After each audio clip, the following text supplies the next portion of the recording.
మద్యం స్కామ్ మీద ముఖ్యమంత్రి చంద్రబాబు నాయుడు గారు సమీక్ష. త్వరలో వేయబోతున్న ఛార్జ్షీట్లో జగన్మోహన్ రెడ్డి పేరు ఉండే అవకాశం ఉందా? విజయసాయి రెడ్డి విచారణకు రాకుండా తప్పించుకోవడానికి గల కారణాలేంటి? విశ్లేషించడానికి ప్రముఖ రాజకీయ విశ్లేషకులు అంకమరావు ఉన్నారు. వారిని అడిగి మరిన్ని విశేషాలు తెలుసుకుందాం. నమస్తే సార్. నమస్తే. మద్యం స్కామ్ మీద ముఖ్యమంత్రి గారు సమీక్ష జరుపుతున్నారు. 2 రోజుల్లో కొత్త ఛార్జ్షీట్ వేసే ప్రయత్నాలు జరుగుతున్నాయి. దాంట్లో జగన్మోహన్ రెడ్డి పేరు ఉండే అవకాశం ఉందా?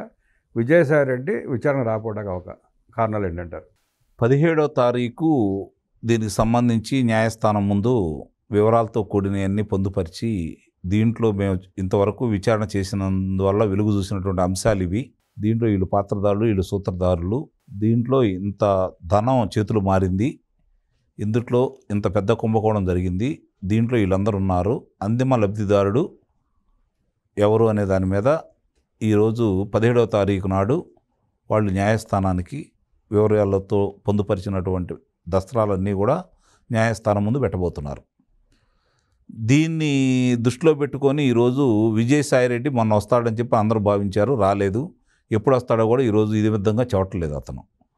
చాలామంది ఏమనుకుంటున్నారంటే విజయసాయి రెడ్డి గతంలో అసలు దీనికి సంబంధం లేకుండానే కాకినాడ సెజ్జు విషయంలో, కాకినాడ ఫోర్టుకు సంబంధించిన దాంట్లో విచారణకు వచ్చినప్పుడు అప్పుడు ఎవరు అడగకుండానే దీన్ని బయటికి తీసుకొచ్చాడు. కేసిరెడ్డి రాజశేఖర రెడ్డి పేరు అతను చెప్పడం కూడా జరిగింది. ఆ తర్వాత కేసిరెడ్డి రాజశేఖర రెడ్డి అదుపులో తీసుకున్నప్పుడు సగం బట్టలే ఊడదీశారు, మిగిలిన బట్టలు నేను ఊడదీస్తాను అని అన్నాడు. మాటలకే పరిమితం అవుతున్నాడే తప్ప అతను ఇంతవరకు దాని మీద ముందుకెళ్ళిన క్రమం అయితే ఏమీ కనిపించట్లేదు. ఏ కాడికి అతను తప్పించుకోవడానికి, జగన్మోహన్ రెడ్డిని తప్పించడానికి ప్రయత్నం చేస్తున్నాడే కానీ అసలు ఈ కుంభకోణానికి సంబంధించినంత వరకు చర్చలు జరిపింది అతని ఇంట్లో. వాళ్ళకి పెట్టుబడి పెట్టించింది శరత్ చంద్రారెడ్డి ద్వారా పెట్టుబడి పెట్టించడం కూడా జరిగింది. అంటే కార్యక్రమాలన్నీ చూసి ఈరోజు అవన్నీ జరగటానికి ఈ రాష్ట్ర ప్రజలు 30,000 మంది ప్రాణాలు కోల్పోవడానికి, 30 లక్షల మంది ఈరోజు వైద్యం చేయించుకునే విధంగా వాళ్ళ ఆస్తుల్ని, వాళ్ళ రక్తమాంసాలని వ్యాపారంగా మార్చుకొని ధనం సంపాదించుకోవడానికి కారణమైంది ప్రారంభకుడు ఇతనే కదా, ఇతని కనుసన్నల్లోనే కదా జరిగింది. ఈరోజు శుద్ధపోస కబుర్లు చెప్తూ ఉంటే జనం నమ్మాలి అనుకుంటే అంతకంటే పిచ్చివాళ్ళు ఎవరైనా ఉంటారు అంటే మాత్రం ప్రజలకైతే ఒక అవగాహన అంటూ వచ్చింది. దీంట్లో విజయసాయి రెడ్డి, జగన్మోహన్ రెడ్డి, విజయసాయి రెడ్డి ఆధ్వర్యంలో జగన్మోహన్ రెడ్డి అంతిమ లబ్ధిదారుడు అని చెప్పని ప్రజాకోర్టులో నిరూపితమైంది. అందుట్లో ఎలాంటి సందేహం కూడా ఏం లేదు. అందువల్లే అతను శిక్ష కూడా వేశారు. ఈరోజు విజయసాయి రెడ్డి ఇంకా కూడా జగన్మోహన్ రెడ్డిని రక్షించడానికి మాత్రమే ప్రయత్నం చేస్తున్నాడని అయితే నేను భావిస్తున్నాను. అందుట్లో ఎలాంటి సందేహం కూడా ఏం లేదు. ఇక్కడ న్యాయస్థానం ముందుకో లేకపోతే ఈ విచారణ సంస్థల ముందుకో అతను వచ్చేసి ఇది జగన్మోహన్ రెడ్డి లబ్ధిదారుడు చెబుతాడు అనేది మాత్రం నేనైతే భావించట్లా. ఇప్పటికి కూడా నాకైతే విజయసాయి రెడ్డి మీద ఇప్పటికి కూడా నమ్మకం అయితే లేదు. అరెస్ట్ అయిన వాళ్ళు ఎవరైనా చెప్పుండే అవకాశం ఉందంటారా? వాళ్ళు కూడా చెబుతారనేది నేను భావించట్లా. ధనుంజయ రెడ్డి కావచ్చు, కేసిరెడ్డి రాజశేఖర రెడ్డి కావచ్చు, లేదా సజ్జల శ్రీధర్ రెడ్డి కావచ్చు, వైఎస్డి కృష్ణమోహన్ రెడ్డి కావచ్చు, బాలాజీ గోవిందప్ప కావచ్చు, ఇప్పుడు అదుపులో తీసుకున్నటువంటి చెవిరెడ్డి భాస్కర్ రెడ్డి కావచ్చు, లేదంటే వెంకటేశ్వర నాయుడు కావచ్చు, వీళ్ళెవ్వరు కూడా జగన్మోహన్ రెడ్డి పేరైతే చెబుతాడనేది నేను భావించట్లా.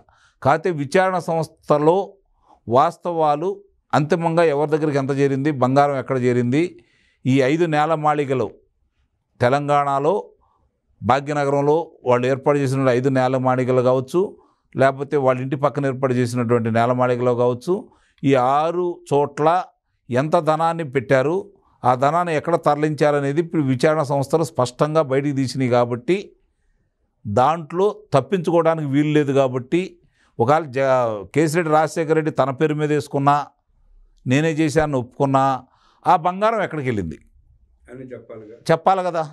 ఎందుకంటే ముంబై వాళ్ళు బంగారం రూపేణా ఇచ్చారు కదా, అవన్నీ స్పష్టంగా ఇప్పుడు ఆధారాలు సహా వీళ్ళు బయటపెట్టారు. కాబట్టి అవి ఎక్కడికి వెళ్ళియో చెప్పాలి. కాబట్టి మౌనం అర్ధాంగీకారం అంటారు. కాబట్టి చెప్పకపోయినా కూడా నార్కో అనాలిసిస్ టెస్టులు చేయించాలని వీళ్ళు భావిస్తున్నారు. కాబట్టి అక్కడ చిన్న మెలిక అనేది ఒకటి ఉంటుంది. ఎవరైతే నేరస్తులని వీళ్ళు భావిస్తున్నారో వాళ్ళు అంగీకరిస్తే మాత్రమే చేయాలని న్యాయస్థానంలో ఉంది.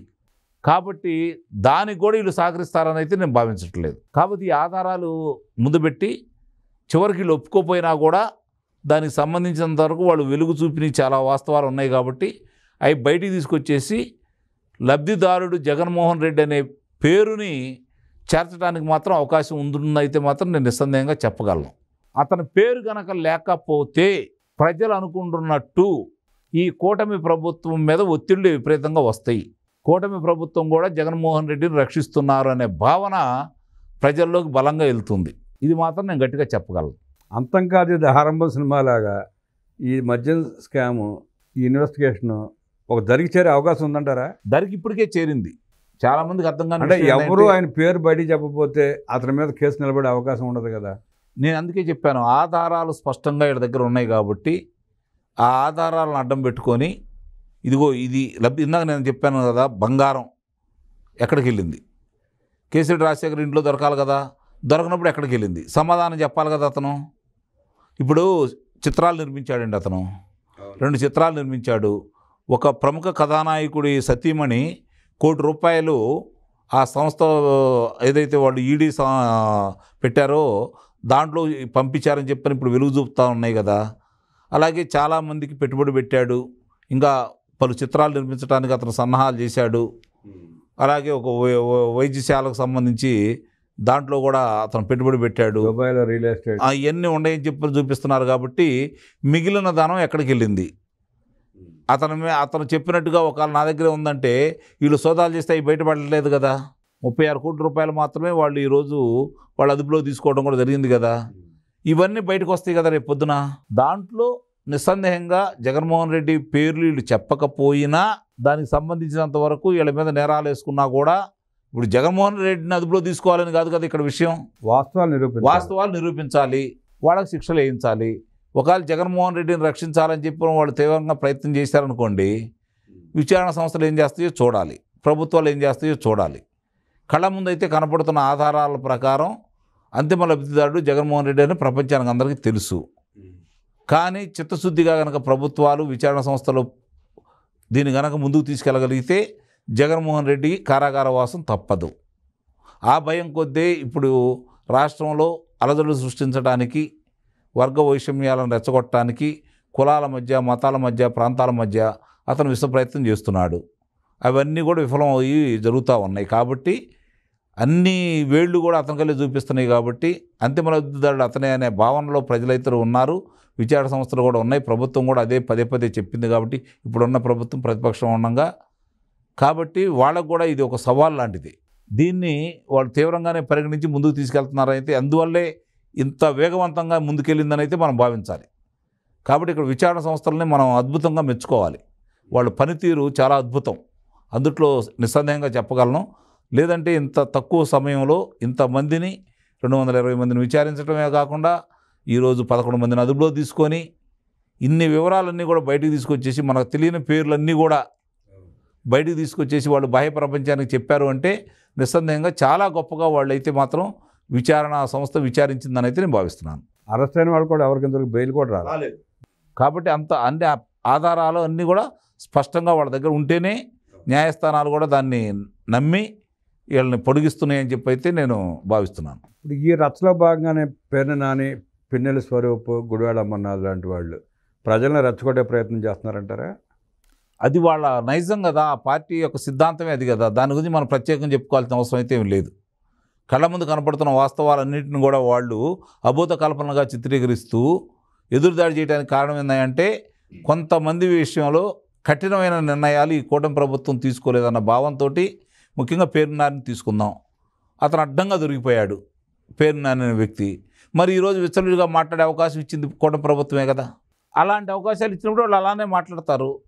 వాళ్ళు ఏంటంటే పలానా మంచి పనులు చేశాము, పలానా పరిశ్రమలు తీసుకొచ్చాము, ఇంతమంది ఉద్యోగ కల్పన చేశాము, ఈ రహదారులు బాగు చేశాము, ఈ జలాశయాలు పూర్తి చేశాము, రైతులకి మేలు చేశాము, ఈ చెప్పుకోవడానికి వాళ్ళ దగ్గర ఏమి లేవు. కాబట్టి ఈరోజు ఇలాంటి పందా ఎన్నుకున్నారు. దాన్ని ప్రజలు ఈ కూటమి ప్రభుత్వానికి 164 స్థానాలు ఇచ్చింది. 151 స్థానాలు ఉన్నటువంటి వాళ్ళని 11 స్థానాలకు పరిమితం చేసింది. వాళ్ళు చేసినటువంటి ప్రతి కుంభకోణంలోనూ, ప్రతి దౌర్జన్యంలోనూ, వాళ్ళు చేసినటువంటి దాడుల్లోనూ సాక్ష్యాధారాలు స్పష్టంగా ఉన్నాయి. కాబట్టి దాన్ని ఆధారంగా చేసుకొని వాళ్ళని అదుపులో తీసుకోమని, వాళ్ళకి శిక్షలు వేయించమని అయితే ఈ కూటమికి ప్రజలు వాళ్ళ ఆకాంక్షలు వెళ్ళబుచ్చారు. ప్రజల ఆకాంక్షలకు అనుగుణంగా నేరస్తులను శిక్షించమని కోరుకుంటున్నారు. నేరాలకు సంబంధం లేని వాళ్ళని శిక్షించమని ప్రజలు కోరుకోవట్లేదు. శిక్షిస్తే వాళ్ళు కూడా తప్పుపడతారు. కాబట్టి ఆలస్యం అమృతం విషయం అన్నారు కాబట్టి వీలైనంత తొందరలో కూడా దీనికి సంబంధించిన అన్నిటి విషయాల్లో అన్ని ఆధారాలు స్పష్టంగా ఈరోజు ముందున్నాయి కాబట్టి న్యాయస్థానం ముందు పెడితే న్యాయస్థానం ఏం తీర్పిస్తుందో మనకైతే తెలియదు. కాబట్టి న్యాయస్థానం ముందు పెట్టే బాధ్యతని వీళ్ళు సమర్థవంతంగా ఇప్పటివరకు నిర్వహించారు. కాబట్టి మీరు అన్నట్టు అతని పేరుని దాంట్లో పొందుపరిస్తే వాస్తవంగా కూటమి ప్రభుత్వం అలాగే విచారణ సంస్థలు న్యాయం జరిగిందని అయితే మనం భావిస్తాం. ప్రజల మనోభావాలకు అనుగుణంగా కూటమి ప్రభుత్వం వ్యవస్థలో మద్యం స్కామ్లో జగన్మోహన్ రెడ్డి పేరు పెట్టి జగన్మోహన్ రెడ్డి అరెస్ట్ చేస్తేనే ఆ ప్రజల తీర్పుకి న్యాయం జరిగినట్టు ఉంటుందంటూ విశ్లేషించిన అంకమరావుకి ధన్యవాదాలు తెలియజేస్తూ నమస్కారం.